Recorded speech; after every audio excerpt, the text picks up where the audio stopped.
Hola, bienvenidos a la semana 7 de la asignatura Redacción de Cuento. Para esta semana trabajaremos el proyecto integrador fase 3 describiendo la acción, el conflicto, la resolución del cuento.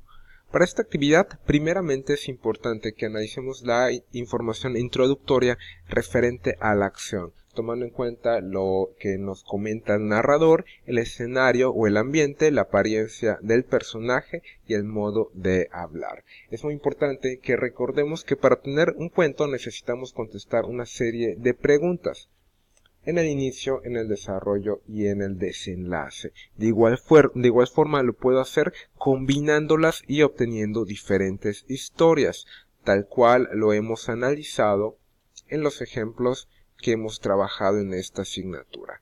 En esta etapa final del proyecto integrador vamos a describir la acción del cuento y finalmente lo escribiremos. En la actividad de inicio vamos a retomar lo avanzado en la primera y en la segunda fase del proyecto integrador. En una hoja de Word vamos a responder las siguientes preguntas de su cuento, es decir, el escenario y los personajes, tomando en consideración los que hemos creado en fases anteriores. Para el escenario vamos a responder dónde ocurre esta historia, en qué época tiene lugar y vamos a describir el lugar. Recuerden que esta actividad lo hemos desarrollado previamente. En cuanto a los personajes, cuáles son los personajes de la historia, cuál es el personaje principal, vamos a describirlo. Si existen personajes secundarios, vamos a enumerar cuáles son y vamos a describirlos. Esto igual ya lo hemos avanzado con anterioridad, vamos a integrar estos dos elementos.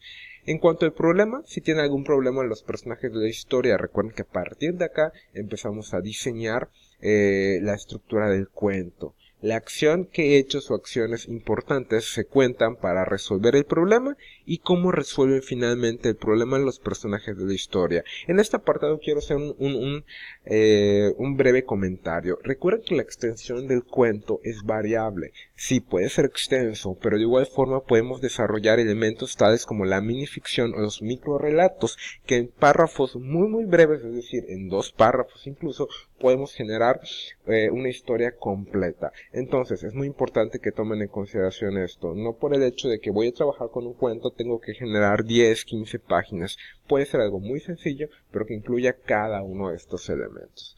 Para la actividad de desarrollo, y después de tener toda la estructura del cuento, ¿qué es lo que vamos a hacer? Muy bien, escribirlo. Recordemos el elemento crucial del cuento, los diálogos entre los personajes. Son importantes, son necesarios, pero pueden ser muy sintéticos. El cuento debe tener una estructura mayor a 200 palabras. No olvides poner el título. Este título debe ser creativo, debe poder llamar la atención del lector. Como actividad de cierre, vamos a subir el cuento con la nomenclatura correspondiente y lo enviamos para su evaluación. Entonces, esta semana ya vamos a trabajar con la creación literaria. Vamos a tomar las actividades que hemos desarrollado en fases previas y las vamos a unir. La base que tienen, y de hecho rescatando uno de los comentarios de la semana 6, es que podemos crear esto basándonos en nuestro interés y en la forma en la cual nos divertimos. No tiene que ser simplemente una actividad académica.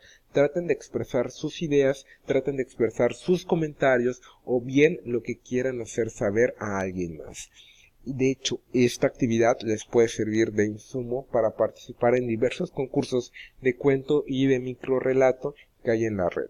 Muy bien, si tienen alguna duda pueden ponerse en contacto a través del foro de dudas en la versión del proyecto integrador, a través del mensaje directo en plataforma o a través del correo electrónico. Les deseo mucha suerte y seguimos en contacto.